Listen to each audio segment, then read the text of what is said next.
Hey everyone, welcome back to my channel. Today, we're diving into the world of fitness and discussing the importance of stretching, specifically pre- and post-workout. Now, I'm not a certified personal trainer or fitness coach, so take my advice with a grain of salt.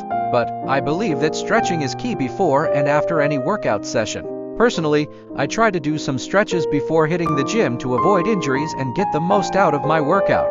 Afterward, it's essential to stretch again to help your body relax and recover. And trust me, your body will thank you for it. I know it can be tempting to skip stretching because it may not feel like you're getting a workout. But remember, even just simple yoga can be incredibly beneficial for your health and well-being, so why not make it part of your routine? I recently started posting some yoga routines on my channel in case anyone is interested in giving them a try. Just search for Body Balance Hub on YouTube to find them. That's all for today's video. I hope you found this advice helpful and that it inspires you to make stretching a part of your fitness routine. Don't forget to hit that like button if you enjoyed the video, and if you haven't already, please subscribe for more health and fitness tips. Thanks for watching, and stay active everyone.